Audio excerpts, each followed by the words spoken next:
Me chamo Felipe Vieira, sou fundador da Blackout 7, músico e host desse podcast que você vai assistir. A caminhada no empreendedorismo me conectou com pessoas de alto nível no mercado e eu precisava compartilhar as histórias e os insights dessa caminhada. Esse podcast tem o objetivo de mostrar histórias que vão gerar desconforto em quem ainda não buscou seu próprio negócio. A caminhada tem impacto em todos os âmbitos de nossas vidas. Corpo e mente trabalham juntos. O game é insano, com um resultado maravilhoso de liberdade e alto nível de aprendizado. Sejam bem-vindos ao PandaCast. Fala minha gente, começando mais o PandaCast, PandaCast 26.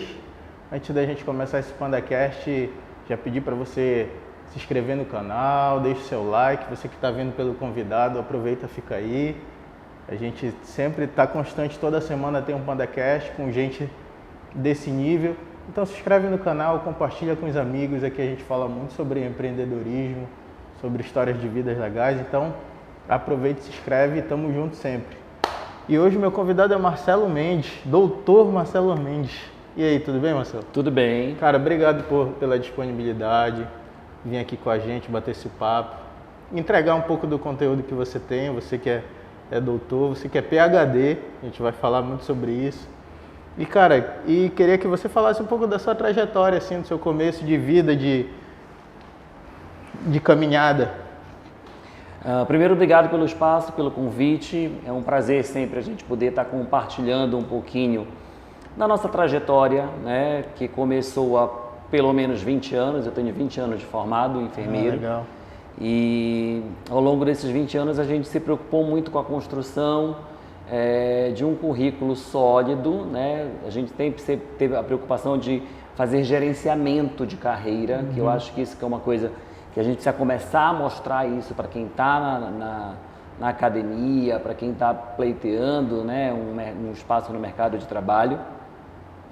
E ao longo desses 20 anos a gente vem desenvolvendo alguns projetos, né, dentro da enfermagem, enquanto profissão, que me trouxeram até aqui, né, a uma experiência de hoje conseguir discutir com as pessoas sobre a enfermagem, não só enquanto profissão, mas enquanto uma possibilidade de negócio, uma oportunidade de se apresentar de forma diferente ao mercado. Sim. E claro que para isso tem todo um roteiro, vamos assim dizer, né, para a construção dessa carreira mais solidificada. E eu acho que o mais importante, sem dúvida, é a questão do conhecimento, é a qualificação, né? A gente, hoje em dia, o mercado, ele busca cada vez mais profissionais mais qualificados, que sejam capazes de fazer não somente o cuidado em si, mas a gestão do cuidado, que vão trazer muitas coisas para dentro do mercado da saúde, da área da saúde, que sejam inovadores, que sejam inéditos, que sejam capazes de otimizar tempo, otimizar custo, além do que entregar uma assistência humanizada, qualificada para o paciente. Então, assim, eu entrei na academia, na faculdade em 1997, na Universidade Federal do Pará, aos 17 anos, Legal. E já sabia o que eu queria para a minha profissão, né? No meu primeiro semestre de faculdade, eu estabeleci 3 metas profissionais, porque eu digo que planejamento, para ele ser reconhecido como planejamento, ele precisa ter metas muito bem definidas, com prazos muito bem definidos, sim, né? Claro. Então, não adianta a gente querer levar a vida, sabe? Tipo, deixa a vida me levar. Não funciona. Com 17 anos, tu já tinha esse pensamento, assim? Eu já tinha. Todo mundo me pergunta por que eu escolhi fazer enfermagem, Sim, né? sim, eu ia fazer essa pergunta. E porque, assim, quando eu fui estudar as carreiras da área da saúde, eu queria trabalhar na área da saúde, eu sempre gostei muito de cuidar de pessoas, enfim. Legal. E eu queria trabalhar na área da saúde, mas eu queria trabalhar com a gestão. Sim, entendi. E aí, dentro das grades curriculares dos cursos da área da saúde, que eu fui estudar, ler um a um, a enfermagem era a que melhor me prepararia para isso, Ah, legal. para essa área da gestão.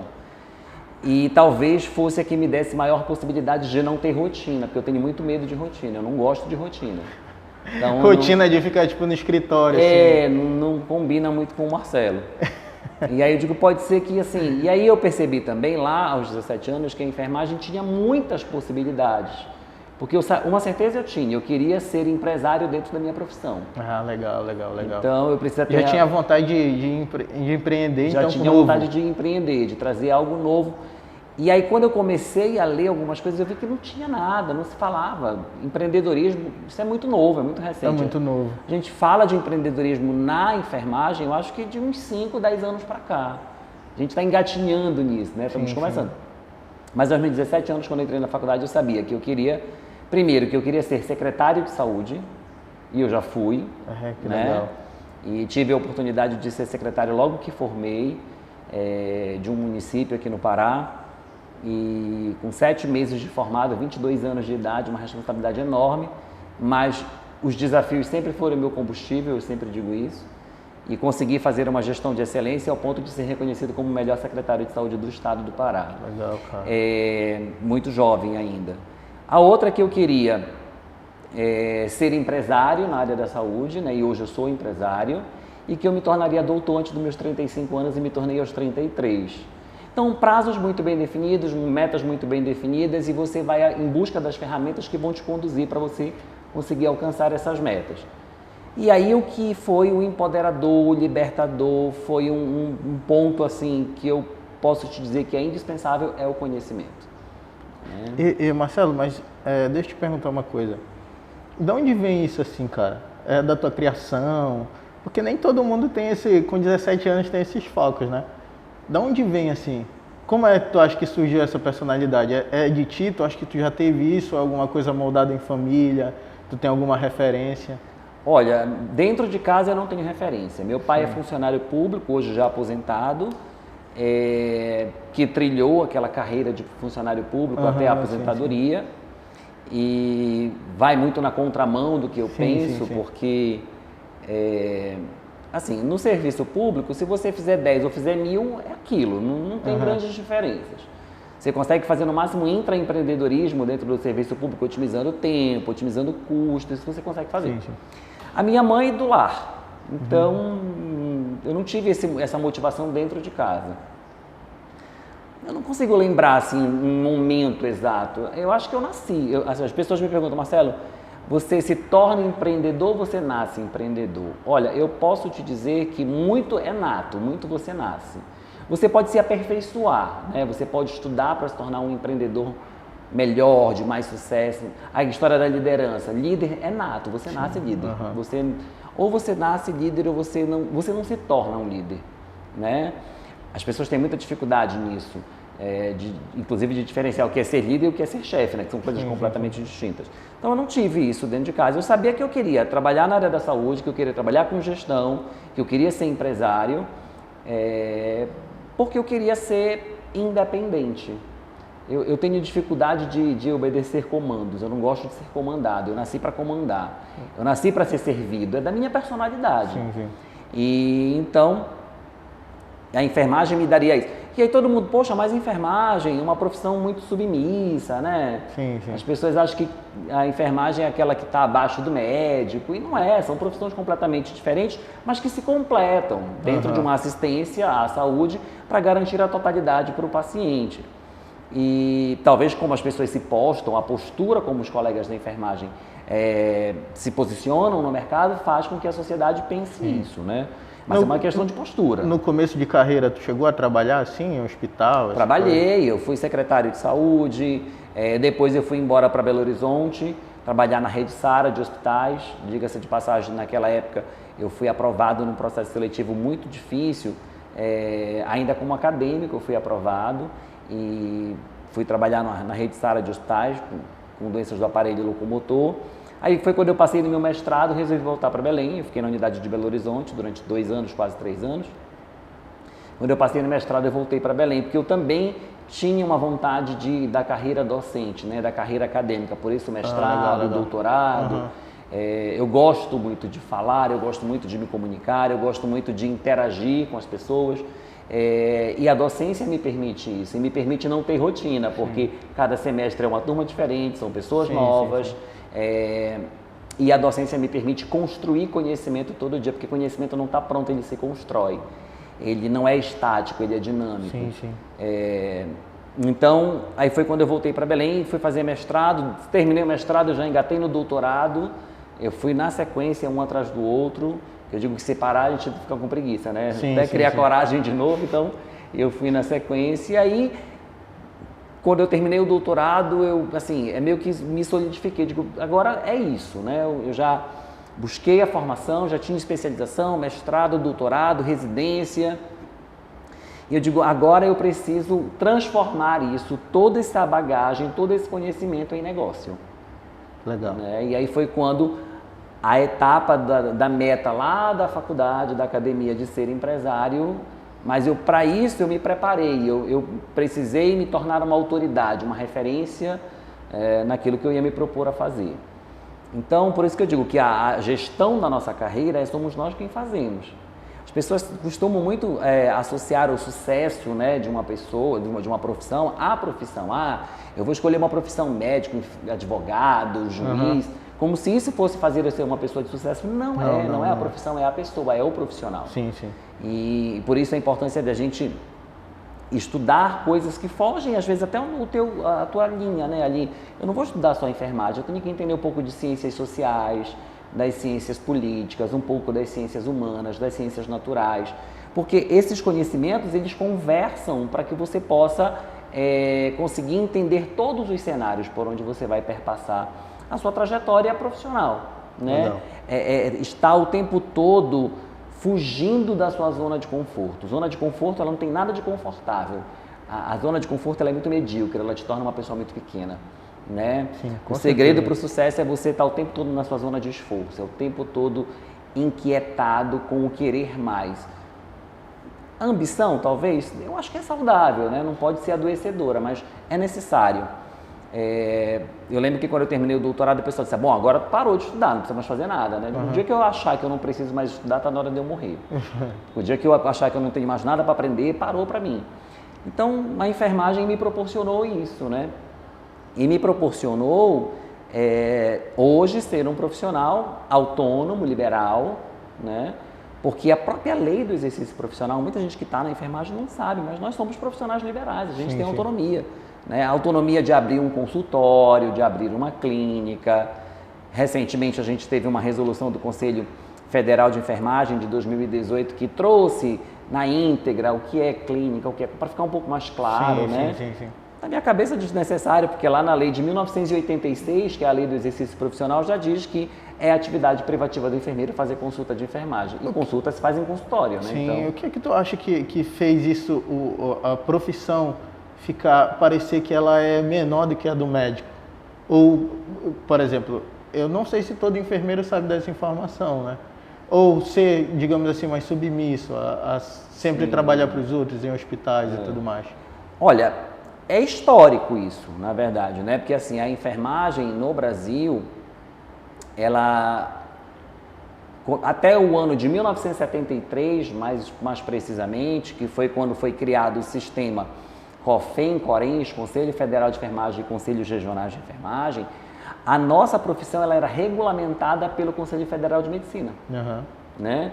Já existia escolas de enfermagem, de graduação que formavam, mas quem regulamentava o exercício da nossa profissão era o Conselho de Medicina. Entendi. A medicina é das profissões da área da saúde a mais antiga, né? Surgiu lá 4.000 anos antes de Cristo. E então a enfermagem ela passou por essa trajetória histórica, mas a história, o passado ficou no passado. A partir do momento que eu tenho uma lei do exercício, porque também demorou, porque em 73 foi criado o Conselho Federal com os conselhos regionais, o sistema COFEN-CORENS, e a nossa lei do exercício profissional ela chegou só em 1986, em um decreto de 1987, que foi quando passou a ter a lei do exercício profissional. Só que isso já tem mais de 40 anos, já está bom. Entendi. Né? E as pessoas precisam agora internalizar isso, e apresentar-se para o mercado como um profissional liberal, como um profissional que não tem nada de submissão ao médico, ao fisioterapeuta, ao odontólogo. Ele é uma profissão e ponto final. Não há hierarquia entre as profissões da área da saúde, há uma interdisciplinaridade, uma complementaridade. Ou seja, elas se complementam, são saberes que se complementam, porque nós, indivíduos, nós somos seres extremamente complexos, que temos 1 milhão de necessidades e que uma profissão sozinha não vai conseguir resolver. Não dá conta, é verdade. Então, eu acho que isso precisa melhorar lá na formação, na academia, mostrar para esses acadêmicos que ser enfermeiro é ser um profissional liberal, é ser um profissional autônomo, que tem independência. e que pode sim ter o respeito e o reconhecimento da sociedade. Agora, não espere que isso venha do outro. A valorização ela é individual, ela é sua. Ela não pode ser do outro. A valorização ela não é coletiva, entende? As pessoas, vamos lutar, tem lutas históricas na enfermagem, projetos tramitando no Senado Federal, engavetados lá há 20, 30 anos, de piso salarial, que agora foi aprovado, está para ser sancionado pelo presidente da República, mas não significa dizer que a aprovação de uma lei de um piso salarial vai fazer a enfermagem ser valorizada. Não tem a menor possibilidade disso, porque é você quem precisa se enxergar enquanto instrumento, enquanto objeto, enquanto uma persona de valor. Então, isso é muito, muito claro para mim. E aí a gente precisa pensar que existem tantas possibilidades, porque se você para pensar, a enfermagem, ela, enquanto essência de profissão, a essência, a base, o alicerce dela é a prática do cuidar, que é peculiar ao ser humano, porque isso surgiu com as civilizações. Sim. A história conta isso, né? Que num achado de um fóssil, muito lá na antiguidade, havia indícios, sinais de que tinha sido realizado ali um curativo, pra você ter uma ideia. Então, já se tem a prática do cuidar do outro desde que o homem é homem. Sim. Né? Então, o cuidar que é peculiar da nossa profissão, ele é de natureza humana. Demorou um tempo para as pessoas entenderem isso, e hoje esse cuidar, ele não é mais um cuidar empírico, né? Não é mais fundamentado ou uma prática de achismo, é uma prática baseada em evidência. Sim. Portanto, ela é ciência. Então, é esse cuidado científico que precisa ser trazido. Por isso que eu digo que o conhecimento é o que faz a diferença. Sim. Eu não tenho que discutir com o colega de profissão porque ele é médico, eu sou enfermeira, porque ele é fisioterapeuta, eu sou enfermeiro. Eu tenho que discutir com ele clinicamente, eu tenho que discutir com ele saberes. Sim. E isso é o que falta, né? Eu acho que a gente vive hoje no Brasil uma mercantilização da educação muito forte, né? Onde as pessoas quase estão comprando um diploma. Né? E isso é muito ruim, porque a qualidade do ensino é muito ruim, forma profissionais muito medíocres. E aí o que sobra para eles? Um mercado de trabalho que é extremamente explorador, né? Porque o dono do hospital privado, ele não monta um hospital privado porque ele quer fazer assistência à saúde, ele monta porque ele quer ficar rico, milionário. O hospital é um negócio. Sim. E eu, para estar dentro daquele hospital, preciso ser capaz de produzir lucro para aquele hospital. Sim. Eu não entrei lá enganado enquanto enfermeira, eu não posso dar prejuízo. E a enfermagem muitas das vezes dá prejuízo, né? Porque ela usa de forma irracional os recursos, ela não consegue discutir a gestão do cuidado, como eu falei no começo, quer dizer, ela vai lá, cumpre horas e vem embora. Então, enxergam a gente, entre aspas, como uma espécie de mal necessário.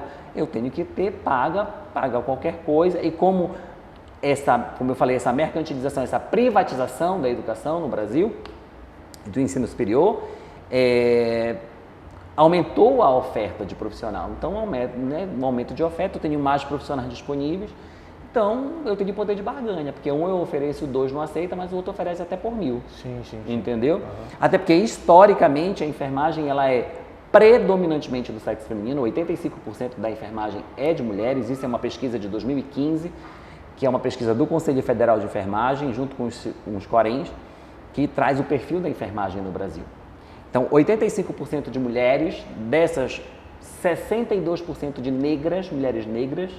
E não adianta a gente fechar os olhos, porque a gente vive num país extremamente machista, extremamente racista, extremamente excludente, e a enfermagem está aí dentro desse cenário. Quem vai fazer mudar essa história? Né? Não tem como mudar essa história. Agora tem como eu usar a história a meu favor. Tem como eu dizer, não precisa mais ser dessa forma. Sim. A enfermagem lá no passado começou com uma enfermeira que foi fazer caridade na guerra. De boa, mas isso passou.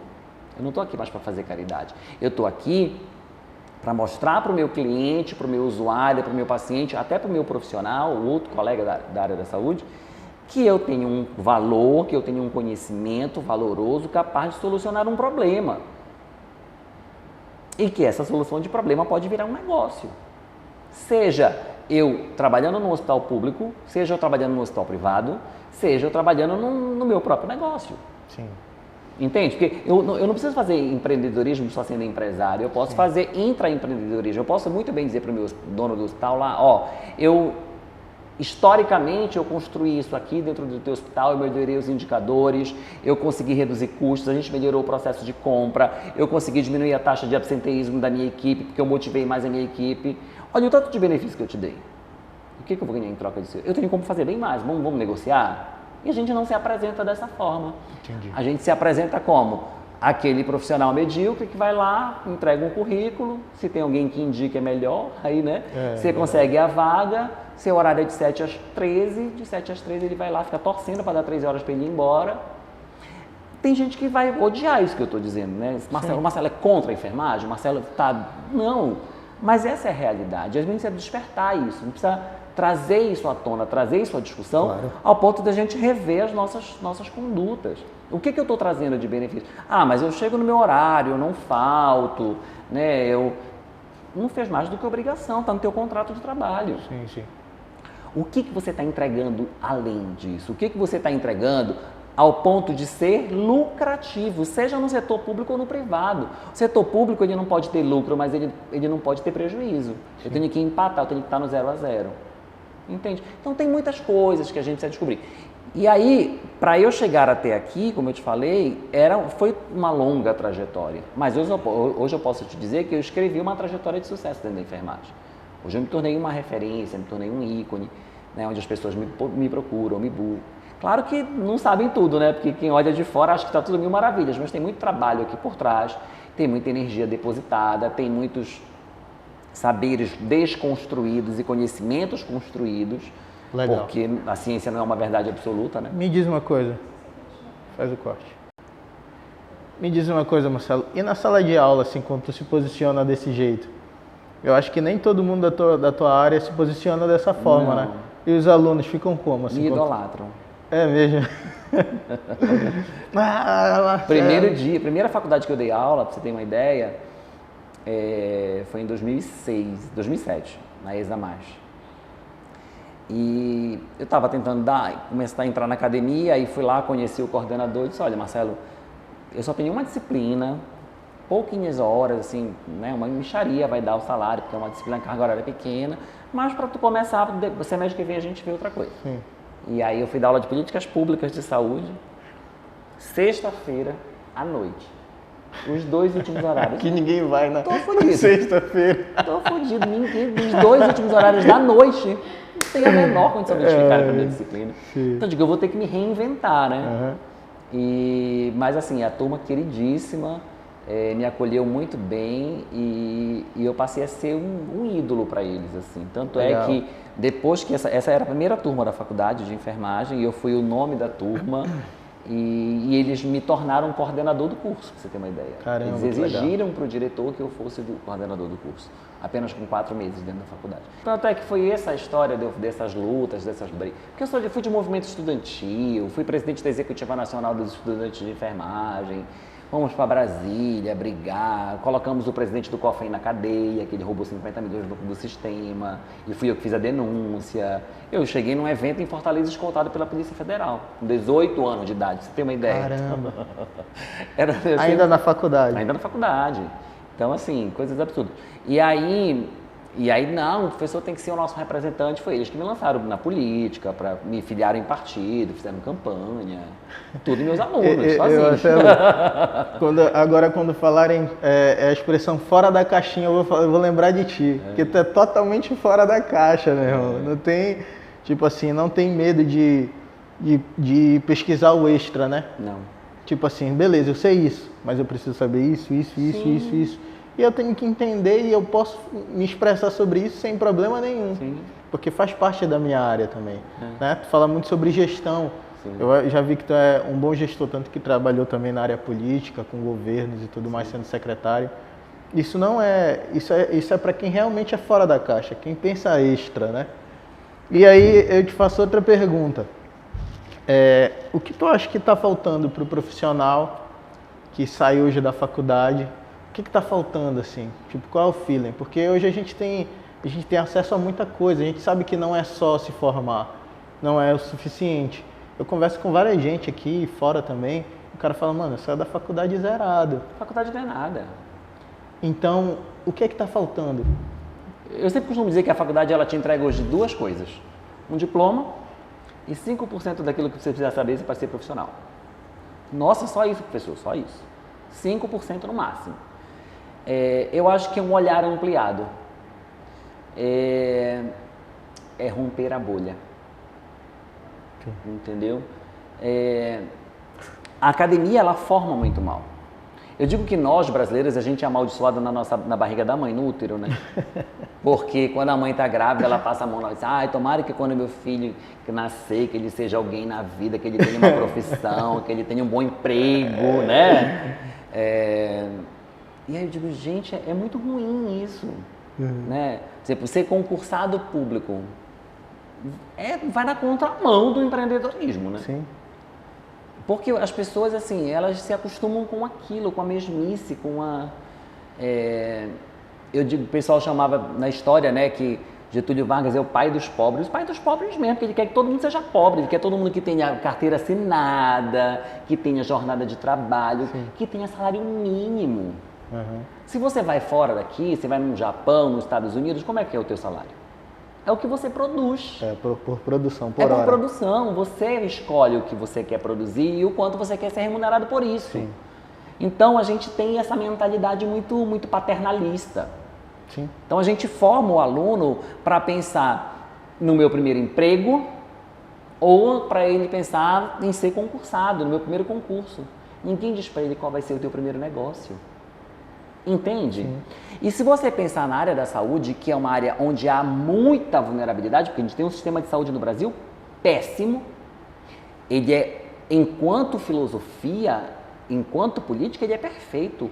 É o sistema de saúde mais perfeito do mundo. Tanto é que quem copiou o SUS enquanto princípios doutrinários, princípios organizativos, levou isso lá para fora, deu certo. Canadá, na França. Porque são países desse tamanhinho. O Canadá é menor do que São Paulo, sim. pra você ter uma ideia, né? Então, a população... E aí dá certo. Mas para o Brasil, que é um país pobre...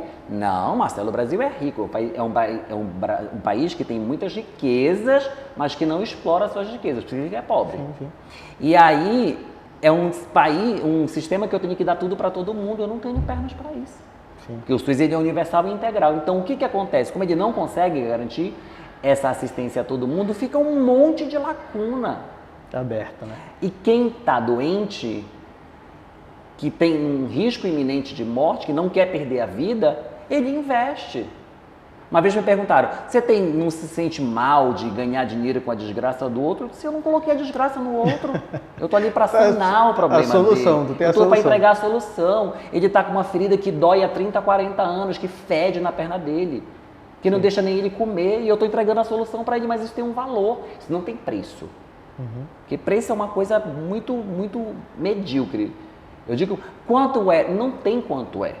É o valor que eu vou lhe entregar e que tem um número por trás disso. Sim. Então, no setor saúde, existe uma certeza hoje no Brasil, vou te falar da minha área, por exemplo, tratamento de feridas, que é a minha especialidade, é a parte que as pessoas menos conhecem. Sim. E nós somos uma estimativa de 11 milhões e meio de pessoas portadoras de feridas crônicas no Brasil. Olha aí o mercado, olha a oportunidade. Mas aí tu quer continuar na tua casinha, na tua zona de conforto, fazendo o mesmo, Sabe aquela história? Como é que tu quer um resultado diferente se tu faz sempre a mesma coisa? Verdade. Não tem essa possibilidade. Então, as pessoas precisam enxergar de um olhar mais ampliado. Aí sai da faculdade desempregado. Eu digo para todos os meus alunos, vocês deixarão de ser acadêmicos para virar um desempregado. Credo, professor, você está rogando praga para a gente. Eu estou trazendo a realidade. É a realidade. Primeiro porque o mercado cada vez mais está seletivo, não tem vaga para todo mundo.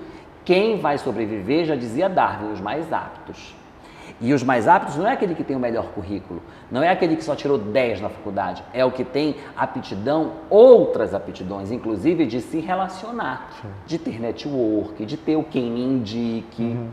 Teve uma aluna, um exemplo muito engraçado, Ela disse, poxa, professor, eu sempre fui uma boa aluna, só tirei nota 10, meu TCC foi aprovado com louvor e eu estou desempregada até hoje. E a outra colega que não queria nada com a faculdade, passou arrastada, colava, repetia a disciplina. Hoje ela é gerente de uma unidade de saúde porque ela é amiga de um deputado. Eu disse, tá aí a diferença. Tu escolheu ser amiga do porteiro da Assembleia, ela é amiga do deputado. Até como você vai se relacionar, porque a vida, ela é uma mesa de negociação. E quem vai ganhar é quem souber negociar. E a gente negocia desde que a gente é criança. Né? Quando a gente está estudando, mãe, se eu tirar 10, me dá um presente? Mãe, eu vou para a festa hoje. Não, meia-noite, mãe, deixa eu voltar 2 da manhã, por favor, eu volto. A gente negocia. Sim. E aí quando vai para a tua carreira, tu não sabe fazer negócio da tua carreira. A gente está num país de mentalidade pobre, na verdade. Pobre, né? sim. Porque se você ganhar, é ruim. Parece que quando tu ganha é uma coisa ruim, tu se sente até mal de falar que tu ganha alguma coisa, né? E é engraçado, um amigo meu semana passada falou assim, cara, eu tô com dificuldade nas dívidas e tal.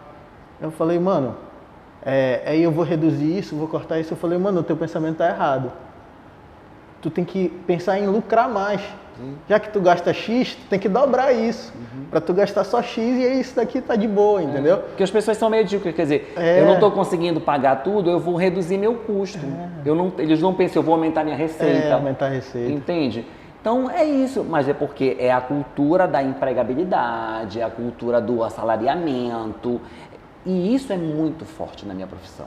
É muito forte. Tanto é que quando eu fui abrir minha clínica, todo mundo achou que eu era um louco. Marcelo, tu tá ficando louco. Ninguém quis ser meu sócio. Já é o primeiro ponto. Graças a Deus eu escolhi o melhor sócio, que é Papai do Céu, que ele não vai deixar meu negócio fechar. E aí, porque ninguém acreditava que alguém pudesse pagar para fazer um curativo, já que eu posso fazer na unidade básica de saúde, que é de graça, teoricamente, né? E aí eu digo, gente, mas eles vão porque a unidade básica de saúde não entrega a solução. Ela não cicatriza, ela não tira o sofrimento. E existem outras tecnologias que podem otimizar e eu vou usar isso a meu favor.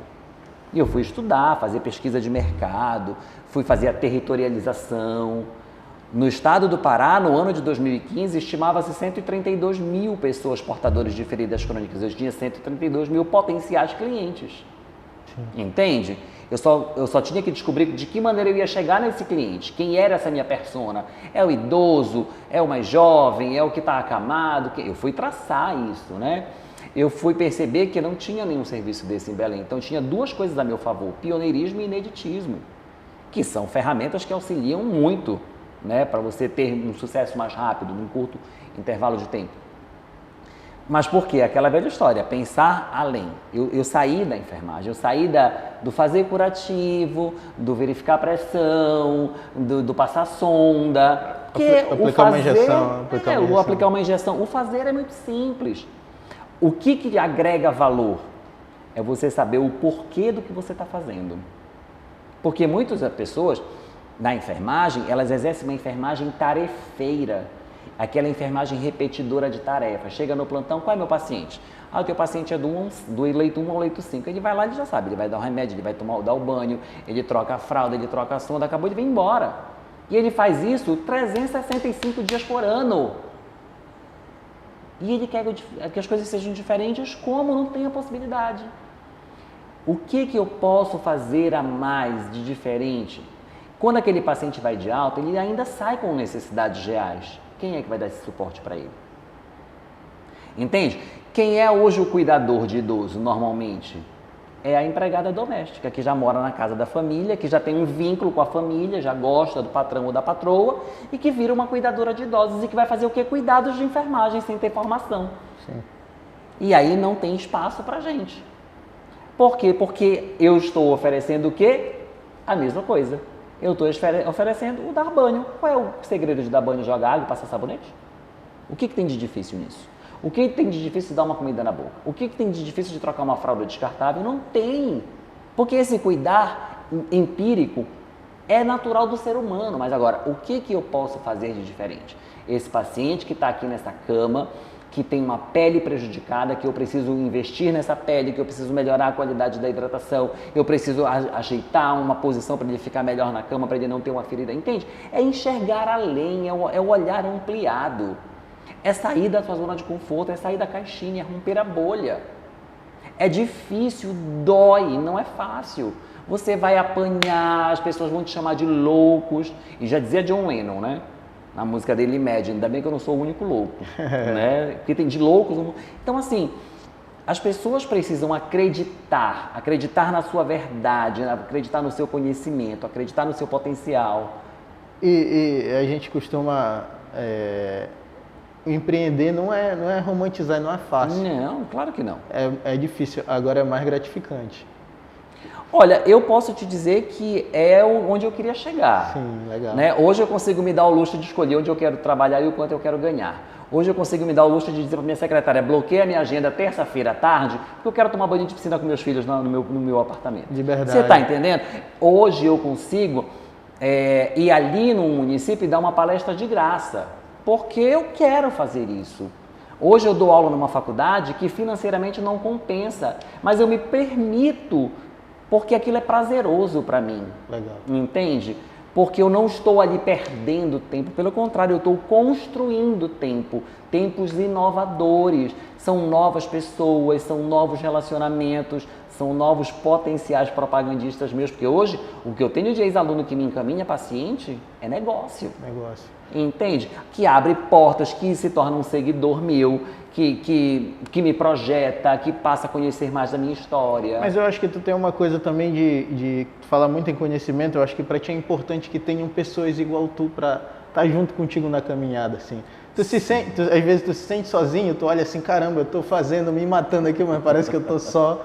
Tá todo mundo, quem deveria estar do meu lado tá pensando pequeno. Eu passo isso dentro da minha empresa, inclusive, né? Eu tenho grandes dificuldades com a minha equipe em alguns momentos, que eu digo para eles, gente, vocês têm tudo aqui, a estrutura para fazer o quanto vocês quiserem fazer, né? Hoje, para você ter uma ideia, eu tenho dificuldade de expandir o meu negócio, de abrir novas unidades, porque eu não tenho equipe. Caramba, cara. Eu não tenho gente qualificada. E ó que eu dou todas as ferramentas, viu? Porque eu não tenho eu não sou dessa, isso aqui eu não vou ensinar. Conhecimento só é conhecimento se ele for propagado, senão ele não é conhecimento, ele não tem valor nenhum. Então, as pessoas, eu pego na mão, eu ajudo, eu ensino, eu mostro como é, o passo a passo, mas eu digo que tem coisas que a gente não consegue fazer, né? Eu não consigo fazer gestão, eu consigo fazer gestão de pessoas, mas eu não consigo fazer gestão de caráter, eu não consigo fazer gestão de personalidade, eu não consigo, entende? E eu sou uma pessoa que eu procuro ter um espírito sempre muito motivacional na minha equipe, sabe? De dizer, ó, se você produzir mais, você vai ser mais remunerado por isso. Isso é importante. Eu dou a ferramenta para ele, eu dou a vara para ele pegar o peixe, entendeu? O peixe tu não devolve não, vende o peixe e lucra com isso. Legal. Mas acho que é da pessoa, por isso que eu digo, às vezes eu vejo... Em livraria, né? Tem lá, como se tornar um bom empreendedor, como ser um líder. Não tem, gente. O pessoal vai ler livro de autoajuda, eu digo que é igual drogado. Se tu não quiser sair das drogas, tu interna, internação compulsória. Se o caboclo não disser, eu quero parar, não tem acordo. Sim. É a mesma coisa, quer dizer, você tá lá murmurando, eu tô cansado, exausto, 60 horas de plantão. Essa pesquisa de enfermagem, que eu falei ainda há pouco, ela retrata, para você ter uma ideia, 60% dos profissionais de enfermagem são divorciados. Caramba. Porque para ganhar um pouquinho melhor, que na verdade não é um ganhar melhor, porque o ganhar bem ele é muito relativo, né? Sim. Porque eu digo que o ganhar bem está diretamente relacionado a quanto custa a sua hora de trabalho. E aí ele faz o quê? Ele se ilude que ele está ganhando bem, porque ele tem 3 empregos. Aí somos 3 empregos, dá lá, sei lá, 8 mil reais por mês. Poxa, é um bom salário. Mas tu passa 60 horas semanais fora de casa. Tu não vê teu filho crescer. Qualidade de vida péssima. Tu não tem tempo pro teu marido ou pra tua esposa. Aí o que acontece? Quem não dá assistência, abre concorrência, diz o ditado, né não? Aí dá oportunidade pro Ricardão ocupar o teu espaço, quando tu volta, tu tá lá expondo o dedo. Sim. E aí olha outra coisa, outro dado assustador que a pesquisa mostra. Quem consegue estar com uma pessoa de um nível extremamente mais baixo, porque eu compro o teu amor para tu estar do meu lado. Gente, isso é muito ruim, né? Ruim. Por quê? Porque eu não tenho tempo. Mas eu tô lá me reclamando. Nossa, Natal, Ano Novo, feriado, eu tô lá de plantão. Eu disse para todo mundo, eu só vou dar plantão nos meus 5 primeiros anos de formado. Tanto é que meus 5 primeiros anos eu dei plantão no Réveillon os 5 anos consecutivos. No 6º eu não quero mais. Se me colocarem na escala, eu não venho. Eu dizia logo para minha chefia. Marcelo, eu não venho, eu vou faltar. É direito meu. Porque se eu faltar, serei eu penalizado, vai descontar no meu salário e ponto final, tá de ponta. Eu vou administrar isso. Agora as pessoas sabem. Eu já fui demitido 13 vezes, para você ter uma ideia. E não tenho medo de falar isso. Na verdade, 14, que eu recentemente fui demitido. E aí... Mas por quê? Porque eu sei quem eu sou. Quem é bom se estabelece. Isso pode parecer soberba para muita gente. O Marcelo é metido, o Marcelo é boçal, o Marcelo é soberbo. Pense o que você quiser pensar de mim. O que importa é a verdade que eu acredito de mim. Sim. Né? Então, assim, por quê? Porque eu não me prostituo. Eu não prostituo o meu conhecimento porque eu tenho medo de perder o emprego. Eu não tenho disso. Se eu sair hoje, amanhã completa 2 dias e eu vou conseguir outro melhor. Claro que não é da noite para o dia, você constrói isso, né? Mas eu preciso que as pessoas entendam isso, que você precisa construir o seu alicerce profissional ao ponto de você ser um profissional desejado pelo mercado. Entende? É possível você ser desejado? Tem paciente meu que vem na minha clínica e exige, eu só quero ser atendido pelo Dr. Marcelo Mendes. Não importa o valor, o preço, eu exijo que seja ele. Eu quero com ele, porque ele é o melhor. Tem paciente meu, eu já atendi paciente, para você ter uma ideia, de domicílio, em Castanhal, 2 vezes por semana, com uma taxa de deslocamento lá em cima. E o paciente virou para mim e disse, doutor, não quero saber do valor, eu quero ficar bom. E eu sei que o senhor é o melhor. Porque eu me apresento para ele como o melhor, porque eu me vendo como o melhor e porque eu sou o melhor. Que eu digo para todo mundo, se você não acreditar que você é um artigo definido, você vai ser para sempre um artigo indefinido. Legal. Não é? Se você hoje perguntar quem é o Dr. Marcelo Mendes, todo mundo sabe, o enfermeiro, né? Aquele das feridas, da clínica, todo mundo sabe quem é. É o enfermeiro Marcelo Mendes, é o doutor.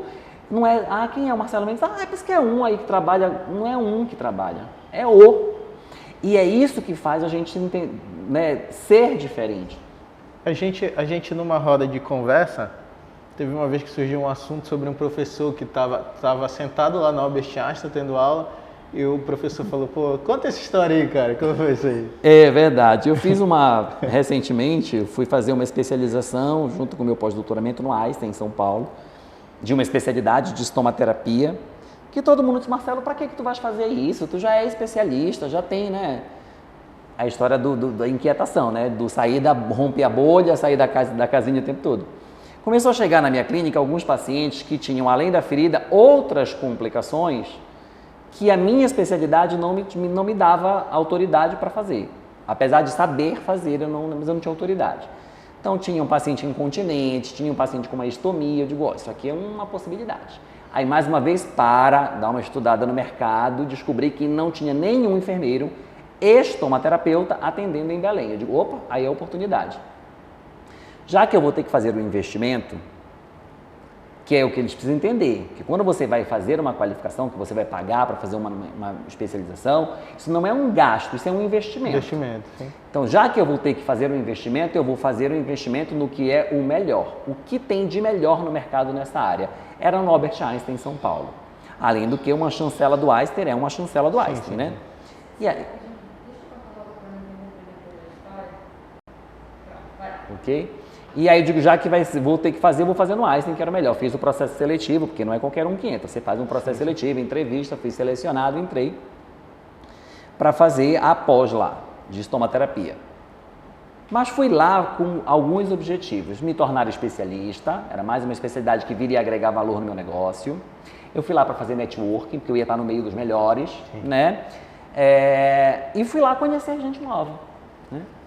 E deu tudo certo, porque a minha turma eram só 4 de São Paulo, o resto era de tudo quanto é lugar do Brasil. Tinha gente de Cuiabá, de Maceió, de Florianópolis, tinha de Rondônia, tinha do Espírito Santo, tinha do Rio Grande do Sul, tinha de tudo quanto é lugar. Fui conhecer os professores, né, as referências do Brasil da área, que dão aulas melhores lá. E eu digo, estou aqui, mas fui lá na condição de aluno. Apesar de ser doutor, lá eu era aluno. Né? Estava lá disposto, desprovido de todo e qualquer título possível para estar na condição de aluno do zero, vamos começar e vamos aprender. E aí um belo dia, no primeiro módulo, na verdade, que a gente teve, que é de formação profissional, enfim, que fala de empreendedorismo, é o primeiro módulo logo do curso, as primeiras aulas, Uma das professoras, ela é dona, né, da fábrica de uma linha de produtos que eu sou representante e distribuidor no Pará, que é uma linha de hidratantes e sabonetes. E eu não sabia que ela era professora do curso. Quando ela entrou, ela me olhou, ela disse, Marcelo, o que você está fazendo aqui? Não é possível. E ela, assim, uma referência, referência no Brasil e tal. É uma pessoa icônica mesmo, foi presidente da Sociedade Brasileira de Estomaterapia. Disse, Marcelo, aqui não é possível. O que você está fazendo aqui, menino? Eu disse, eu vim aqui estudar, né? Ela disse, não é possível. A gente não consegue nem dar aula para esse rapaz, ele sabe mais do que a gente. E aí todo mundo da turma começou a me olhar assim, né? Tipo, enfim. E aí passou mais 2, 3 professoras, veio uma outra professora, Marcelo, não acredito que eu tô aqui. Assisti uma palestra sua num congresso em Salvador, eu sou sua fã, você me dá um abraço, enfim. E aí foi. Aí teve um outro momento que, na minha opinião, é um dos mais qualificados, médico, doutor Adriano Mel, de quem eu tinha assim uma verdadeira adoração, um ídolo mesmo. Sim, sim. Queria muito estudar com ele, queria muito fazer um curso dele, mas as coisas da vida não me permitiram, não coloquei como prioridade. E um belo dia ele entrou na sala de aula para dar aula para gente. Quando ele disse, doutor Marcelo Mendes, não tenho condições de dar aula para ele. Ele sabe mais do que eu, você vinha para cá, vinha para o outro lado para dar aula para gente. Eu disse, não, aqui eu estou na condição de aluno. Então isso é muito gratificante, saber que uma pessoa de Curitiba, que conhece o teu trabalho, que conhece a sua história, que eu fui dar uma palestra com ele num congresso, num simpósio internacional em São Paulo, do Hospital de Clínicas, e no dia que eu cheguei lá eu descobri que eu ia dividir uma mesa redonda com ele. Eu fiquei tão nervoso, eu disse, gente, como? Com o Adriano Mel não pode, porque ele é meu ídolo, eu sou fã dele, ele é um cara muito inteligente. E aí quando eu entrei na sala de palestrantes, ele me viu entrando e disse, doutor Marcelo, não acredito que você está aqui. Aí eu disse, sou eu. Ele disse, você que vai fazer a mesa comigo? Eu disse, sou eu. Eu disse, olha, é um prazer, porque eu sou seu fã, conheço seu trabalho, então era recíproco. Ah, que legal. E eu fiquei muito contente de saber que ele conhecia a minha história, conhecia o meu trabalho. Mas para isso é preciso você dar a cara para bater, é preciso você levar as pancadas e não ter medo, saber que você tem a capacidade de se reinventar, de ser diferente, resiliência, né? Uma vez me perguntaram, tu tem medo de concorrência? Porque eu ministro cursos, né? Inclusive, a gente vai ter um curso recente agora, viu? 27 e 28 de agosto, na nossa clínica Tá bem recente mesmo. Vamos fazer o Beabá das Feridas, pouquíssimas vagas, apenas 20 vagas, garanta logo a sua. Então, eu faço muito isso, e aí eu disse, assim, a gente precisa entender que se eu te ensinar, tu não te torna um concorrente meu. Porque para você não ser o meu concorrente, eu tenho que me obrigar a ser melhor do que você sempre. Então, a concorrência, ela te obriga a ser diferente, a ser melhor. Sim. Ela te obriga a estar o tempo todo galgando mais, sabe? Mudando de nível, né? Mudando. Eu ensino várias pessoas, vão fazer um curativo? Vão fazer um curativo, igual eu faço. Não sei se igual, mas se fizer igual e começarem a chegar no meu nível, não tem problema. Eu vou pular um nível a mais. Legal. Isso vai me dar um gás para dizer, não, ele chegou no meu nível negativo, eu tenho que estar no nível acima. E eu me permito essa galgada. Tu já praticou algum esporte, Marcelo? Eu nadei durante 8 anos. Então tu devia ser competitivo pra caramba, porque quem pensa assim geralmente é atleta, né? Sim. Atleta, e principalmente de alta performance, tem gente que fala, não, competição. Não, pô, é competição mesmo. Não, é competição. Eu tô ali para ser melhor do que aquele cara. Eu vim aqui para competir, eu não vim. Se eu perder, não, eu vim para ganhar. Se eu perder, eu perco, mas eu vim para ganhar. Eu não entro numa jogada para perder, eu entro para ganhar sempre. E eu gosto dessa filosofia de, não, cara, eu tô aqui para ser o melhor, velho. Eu tô estudando para isso, tô ralando para isso. Olha, eu sou uma pessoa que eu sirvo um Deus que é muito fiel, que me fez para ser cabeça e não cauda. É promessa dele. Se eu não acreditar nele, que é meu pai, eu vou acreditar em quem? Então, eu uso isso como propriedade. Sim. E quando eu começo a perceber que eu estou ficando para cá, eu digo, ei, olha, tá ruim o negócio aqui, bora, me puxa para lá para a cabeça. Mas ele não vai fazer isso sozinho, porque ele só age no impossível. O possível a gente tem que fazer. E ele disse, eu te dei 2 pernas, 2 braços, um cérebro, inteligência, saúde. Vai lá, saúde, vai e faz tua parte. Então, tu vai, tu busca, enfim. É muito desafiador, mas é muito gostoso. Não, assim, uma vez me perguntaram, Marcelo, é fácil? Eu digo, olha, eu não diria que é fácil, mas eu também não diria que é difícil. Eu apenas diria, é possível. Legal, cara. É possível, porque existem as ferramentas. Né? Vão ter os tropeços, vão ter o caminho com as pedras, vão ter, e pule as pedras. E Marcelo, agora me diz uma coisa, fiquei curioso para saber como é a tua rotina. Tem um cara que acorda cedo, estuda, se alimenta bem, pratica esporte? Como é a tua rotina diária? Olha, como eu te falei, eu tenho pânico de rotina. Eu normalmente saio de casa com uma agenda que no meio da manhã ela muda, no meio da tarde ela muda de novo. A minha agenda é muito inconstante. Mas assim, eu tenho o hábito de acordar cedo, não durmo muito, eu tenho o hábito de acordar cedo, até porque eu tenho um filho pequeno, né, de 4 anos, que tem que levar para a escola. Tenho uma outra bebê agora também que está com 5 meses. Então, normalmente, 6h30, eu estou de pé, já vou ali, faço café, porque eu também sou dono de casa. Então, eu vou, faço café, preparo a lancheira das crianças, enfim e tal. Deixo o Henrique na escola, deixo a Duda na casa da minha mãe, que é a minha mãe que fica com ela, e depois eu vou trabalhar, né? Então, assim, no trabalho, chego, faço o que tiver de fazer, né? Mas, como eu te falei hoje, um dos meus vínculos, graças a Deus, eu consigo entregar só o meu cérebro, que é o que eles precisam de mim, não precisa do meu trabalho braçal, precisa do meu conhecimento. Vou lá, entrego o que me é solicitado, tento entregar até a mais para a gente poder mostrar que tem outras possibilidades e depois eu vou para a minha clínica. Na minha clínica eu faço 3 coisas, né? Eu tenho 3 funções, que eu digo que eu sou enfermeiro, porque eu atendo paciente, eu sou gestor, porque eu faço gerenciamento da clínica e sou professor, porque eu ministro cursos, né? Então, como eu ministro muito curso, eu tenho que estar estudando o tempo todo. Leio bastante. Em média, tá? Eu já fiz esse cálculo. É uma média de 180 artigos por ano. Caraca, que eu leio, sério? Da minha área. Em média, 880.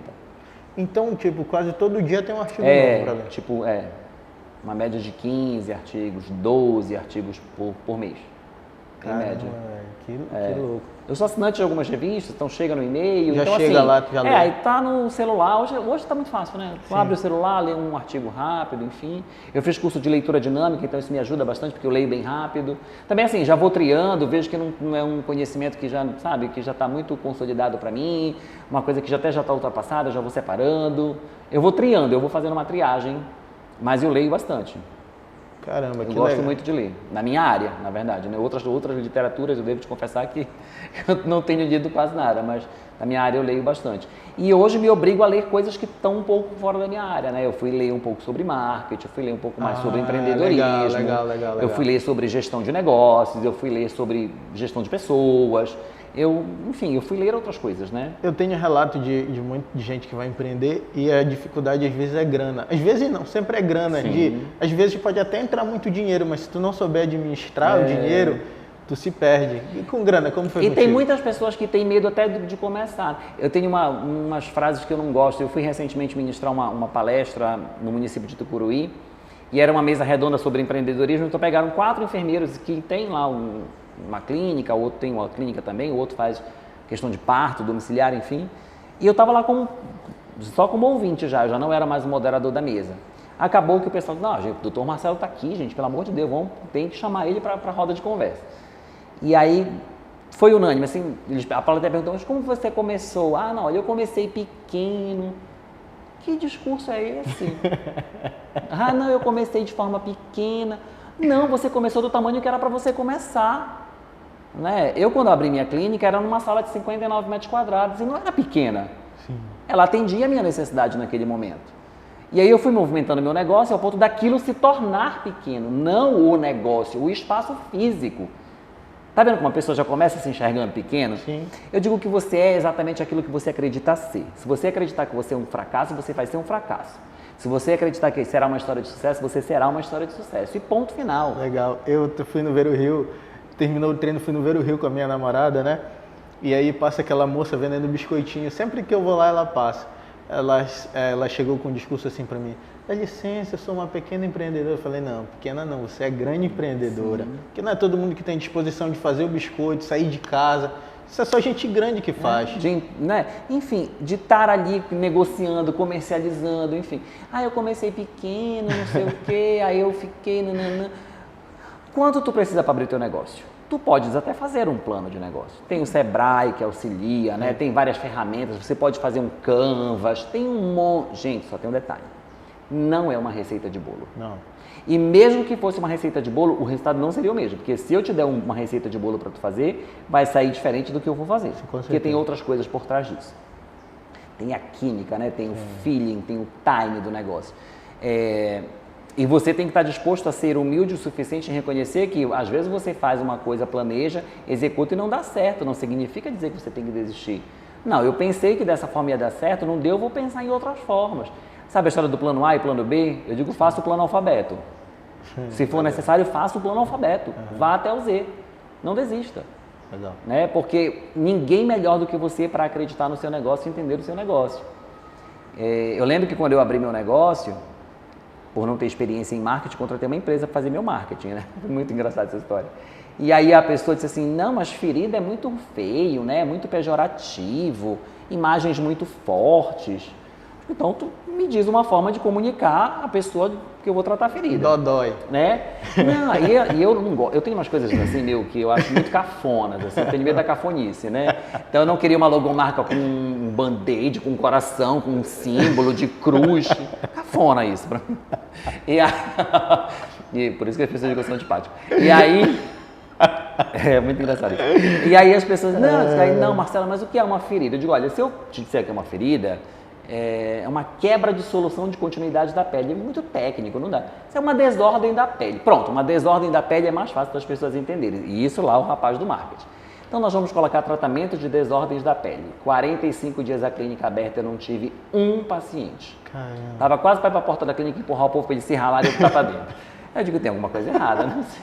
Sabe aquela história de você conhecer o seu negócio? Gente, eu conheço, tem um monte de feridento por aí que já que não aparece aqui, tem alguma coisa errada, né? Aí eu penso assim, cabe de uma coisa, vamos mudar essa história. E aí o meu esposo, ele entende de Photoshop e tal, né? Sim. Cheguei com ele, senta aqui.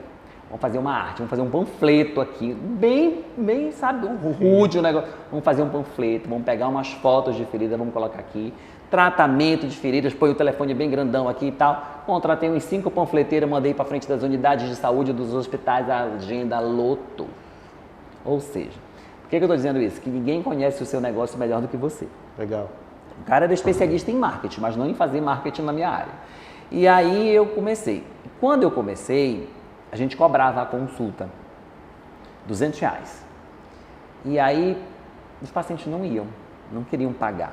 Poxa, eu já estou com essa ferida há 30 anos aqui na minha perna, eu vou lá com um cara que eu não sei nem quem é, para ele me dizer o que eu já sei, que eu tenho, né? Aí um belo dia eu fui fazer os meus pés numa clínica de podologia e aí a avaliação lá é gratuita. E aí eu conversando com a moça lá que estava fazendo, deixa eu te fazer uma pergunta, de cada 10 pacientes que vêm aqui fazer a avaliação gratuita, quantos ficam para fazer o tratamento? Ela disse 10, às vezes 9, o que não fica marca por outra semana, porque... Taxa de conversão de quase 100%. Eu digo, opa, sabe aquela história? Nada se cria, tudo se copia e você copia com responsabilidade, lógico. Com certeza. Aí quando cheguei em casa, fui dormir à noite, orei para Deus, eu digo, Senhor, será que é isso que está faltando, né? Se for, tu vai me revelar em sonho. Eu tenho uma relação muito íntima com Deus, graças a ele. E aí disse, então vamos fazer. E aí veio aquilo, sabe? Foi o meu insight. Eu digo, isso eu acho que é a sacada. E aí, o que eu fazia? O paciente pagava R$200 para a consulta, mas ele não pagava o primeiro curativo, estava embutido no preço da consulta. O que eu fiz? Eu inverti. Eu digo agora, o senhor não paga a consulta, a avaliação é gratuita. O que o senhor paga? O primeiro curativo, porque você tem que pagar o material que eu estou usando. É a mesma coisa, só que eu estou entregando de forma diferente para o meu cliente. Sacado. Entendeu? E aí a nossa agenda começou a bombar e hoje a nossa taxa de conversão é de 90%. Caramba, e em alguns meses a nossa taxa é de 100%. E posso te dizer que o que não fica para fazer o tratamento, ele não fica por um único motivo, exclusivamente por esse motivo, porque ele não tem condição de pagar o tratamento. Mesmo a gente fazendo um tratamento que é extremamente personalizado. Não é que eu precifique pela cara do paciente, tá? Só para entender. Como é que funciona? Você chegou lá comigo, seu João, como é que o senhor está? A sua ferida é assim, vou fazer a avaliação, eu avalio todo o conjunto dele. E aí, no final, eu vou propor um plano terapêutico, uma conduta, porque eu digo que na nossa clínica a gente não faz curativo, porque fazer curativo é para os fracos. Lá a gente trata feridas usando de alta tecnologia para otimizar o processo de cicatrização. Viu como é diferente o que eu estou entregando para o meu cliente, como é valoroso, que eu estou te entregando para ele a solução. Legal. Eu estou entregando para ele, além do que uma ferida fechada, eu estou reinserindo ele socialmente, eu estou devolvendo ele para a sociedade, eu estou melhorando a autoestima, a autoimagem. É tudo isso que eu entrego para o meu cliente, porque ele está cansado de fazer curativo, porque curativo os curiosos fazem. Então eu digo para o seu João, para o seu tratamento a gente tem essas 5 possibilidades, essa possibilidade custa tanto, essa tanto, eu sempre dou um leque para ele. Legal. Seu João, vamos fazer o seguinte, quanto o senhor está disposto a investir no seu tratamento? Quanto o senhor tem para investir no seu tratamento por mês? R$1.000? o seu plano terapêutico vai ser em cima de R$1.000 para ele não abandonar o tratamento, porque é muito frustrante ele ver o resultado nos primeiros curativos. A ferida vai mudando. E aí, se ele não der continuidade, é muito sofrido para ele e para a gente, porque a gente quer que o nosso cliente esteja satisfeito.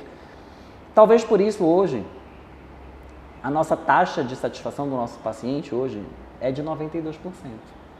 A gente fez uma pesquisa recente.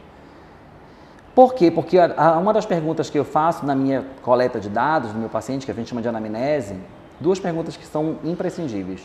O que a ferida significa na sua vida? Eu tenho que saber o tamanho da dor dele, para saber se eu consigo atender essa expectativa dele, né? Então, o que essa ferida significa para você? E qual é a sua expectativa em relação ao seu tratamento na cicatripédia? Se eu não atender a expectativa, eu não tenho cliente satisfeito. Entende? Entendi. E se eu não entender o que aquilo significa para aquele paciente, eu não vou conseguir entregar para ele. Perfeito. Porque tu achas, tu que não é da área, assim como muitos que estão assistindo... Não, mas funciona para minha área também. Funciona, perfeito, né? Mas assim, para quem não é da área, da minha área, por exemplo, você que não é da área, eu vou te fazer uma pergunta. O que tu achas que um paciente que vai numa clínica especializada em tratar feridas, ele quer que a gente faça na ferida dele? Que ela quer que cure a ferida. Cure a ferida, tu concorda comigo? Com certeza. Isso é óbvio, não é? Não é óbvio. Você sabia que não é óbvio? Tem muitos que não querem que a ferida cicatrize, porque ele depende socialmente da ferida, porque é aquela ferida que dá um benefício para ele do INSS. Tem uns que dependem psicologicamente da ferida, porque é a única forma dele chamar a atenção da família. Caraca, bicho. Entende? Entendi. Por isso que é necessário entender qual é a expectativa do meu cliente. Tem cliente que diz, doutor, se o senhor conseguir tirar a dor, para mim já está de bom tamanho. Se eu tirar o mau cheiro da ferida, já está de bom tamanho. Eu vou conviver com ela por na minha vida. Tem disso, Marcelo? Tem. E muito, não é pouco. Eu tenho pacientes que estão conosco há mais de 3 anos. E que tu poderia... Eu já dei alta, vai embora. Mas o único passeio deles é ir à clínica cicatripédia. Diz que eu estou quase para montar um espaço de convivência. Eu digo para eles quando eu dou autoajuda, vocês não precisam sumir, vocês podem vir aqui, tomar um cafezinho, bater papo, sentar aqui na recepção, contar a experiência de vocês para os novos pacientes. Fiquem à vontade. Se é um passeio, venha passear. Entende? Hoje a gente tem espaço de sobra, graças a Deus, porque o espaço lá é bem grande. E aí, mas existe isso. Então isso é o que a gente, essa relação com o teu cliente, ela é tão leal, ela é tão transparente, ao ponto de, quando eu contratei uma empresa uma vez para fazer marketing para mim, disse, Marcelo, não, tu não pode dar o preço. Não, isso é muito ruim, muito pejorativo. Não, tu faz a avaliação e tu manda ele lá na recepção e a tua secretária que dá o preço. Eu fui fazer cirurgia plástica, é assim, né? O médico faz a avaliação e diz, olha, a minha secretária agora conversa com você, ela te mete a faca lá fora, né? Aí, porque ele não dá o preço, médico, porque ele quer parecer que ele não está mercantilizando a saúde, sabe? Eu não vejo problema em mercantilizar o setor saúde, não vejo problema algum. Não vejo problema em precificar, é um serviço. O que eu vejo de ruim e de negativo é você ser antiético. É você prometer o que você não consegue entregar.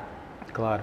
Quer um exemplo? Paciente que tem ferida de câncer, ferida oncológica, ela não cicatriza. Pela doença de base, ela não vai cicatrizar. Mas não significa dizer que eu não tenho que fazer curativa, porque ela dói, ela sangra, ela tem mau cheiro. Então eu tenho que dizer isso para o meu paciente, ó, aqui eu não consigo cicatrizar a sua ferida, tudo bem? Eu vou controlar o mau cheiro, eu vou controlar a dor, eu vou fazer ela parar de sangrar. Estamos combinados? O combinado não sai caro. Legal. Então essa minha relação, ela é muito verdadeira com o meu paciente. Ao ponto de, se ele também não cumprir com a parte dele, no nosso trato da conversa, eu dou alta para ele por indisciplina. Entendi. Já teve paciente que disse assim, eu estou pagando. E eu digo para ele, eu não quero o seu dinheiro. Eu quero o resultado do meu trabalho. O senhor está entendendo? Porque é meu nome que está em jogo. Fui lá com o doutor Marcelo, o cara é o bambambam, especialista, não sei o que, o doutor, pós-doutor, e ele não cicatrizou minha ferida, porque ele não vai dizer que ele molhou o curativo, está entendendo? Ele vai testemunhar contra mim. Sim. Então o senhor está de alta, porém disciplina. Quando o senhor estiver disposto a seguir a minha prescrição, o senhor volte. Bem fora da caixinha, né? Não, totalmente. Fora da curva, não tem nem curva para mim. Mas eu vou te falar, Marcelo, e serve para mim também, eu me coloco aqui também como na posição de aluno de verdade. A intenção é no final do PandaCast, eu pegar todos esses depoimentos e escrever um livro. Porque eu aprendo muito de verdade aqui, trazendo pessoas como você, e está servindo muito para mim. Tu tá falando e eu tô falando, caramba, isso é para mim. Caramba, isso serve para mim. Caramba, isso aí serve para mim, Por serve isso que pra nós mim. vamos fazer o espetáculo Lentes da Verdade. É, legal, cara. Já tem data para ser lançado, E diga-se de fala passagem. um pouquinho sobre esse projeto. É assim, a gente vai fazer um projeto, é como se fosse uma espécie de uma palestra show, sabe? Um monólogo motivacional, onde eu vou fazer as pessoas se confrontarem com uma verdade. Sabe a história da verdade dói, mas tem que ser dita? Sim, sim.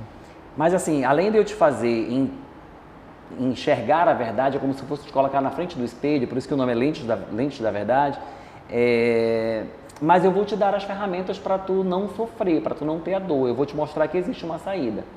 E eu sempre digo nas minhas palestras que eu não gosto de dar o caminho das pedras, porque se eu te der o caminho das pedras, tu vai tropeçar, porque tem um monte de pedra no meio. Eu já tirei todas as pedras, eu te dou só o caminho. Legal. Tu só tem o trabalho de caminhar sobre ele.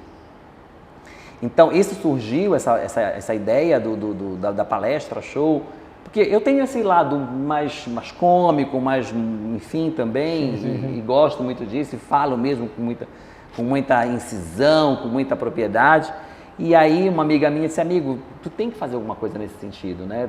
Uma coisa meio que, não caricato, não precisa ser caricato, mas uma coisa que seja despojado, né? E ali dizer, porque tem muitas pessoas que estão só precisando ouvir isso. Verdade. Né? Então nós vamos fazer o Lentes da Verdade, o empoderamento da enfermagem, esse é o epíteto do título lá. Vai ser uma espécie de palestra, show motivacional, com um cunho muito reflexivo, onde a gente vai fazer todos os resgates da história da enfermagem, de onde ela saiu, onde ela está e onde eu pretendo que ela chegue. Né? Legal. Como você precisa se posicionar, né? O que você precisa trazer da história e ela tem que caminhar contigo até hoje, o que da história tem que ficar na história. Eu digo que o que eu tenho que aplicar a profecia de Manassés, sabe? Deus apagou da minha memória todo o meu passado de sofrimento e dor, deixa lá. O que hoje no presente eu estou vivendo, que me incomoda, que me inquieta, porque eu tenho um pouco da história que ainda está aqui que eu tenho que deixar, um pouco da história que eu tenho que postergar e o que eu enxergo de perspectivas para o futuro. Legal, Sabe, onde legal, você legal. acha que você vai estar como enfermeiro daqui a 20 anos? Legal, legal. Em breve, então, a galera vai estar podendo participar. A gente vai fazer isso, vai ser um evento nacional, o lançamento, que é o Congresso Brasileiro de Enfermagem e Feridas, que vai acontecer em São Paulo, de 29 de novembro a 2 de dezembro. Um evento que, em média, 4.000 pessoas, é um evento bem legal e a gente teve o espaço lá aberto pela Sobenf e a gente vai fazer. Estamos já finalizando o texto, né, para depois começar os ensaios e direção do espetáculo. Vai ser um negócio muito interessante e a gente tem muita vontade que ele dê certo. Vamos se empenhar para isso, porque a gente pretende rodar o Brasil com o espetáculo depois. Legal. Eu e Marcelo, ainda agora eu fiquei curioso, eu ia perguntar, mas eu deixei ele mais para o final. Ainda agora tu estava falando sobre Deus e tal. Primeiro eu queria perguntar o que é Deus para ti. Queria te fazer essa pergunta. E qual a relação dele com a tua profissão? Com o que tu faz? O quanto ele é incluído nisso? Porque tem muito estudo, tem muito esforço, mas e Deus nisso tudo, entendeu? Olha, Deus para mim é a magnitude. Né? Deus é Deus, é a maior energia, a maior força, a maior potência. Ele é onipotente, onipresente, né? Onisciente, enfim. Ele é tudo isso. E a nossa história da enfermagem, ela tem muito a ver com isso, né?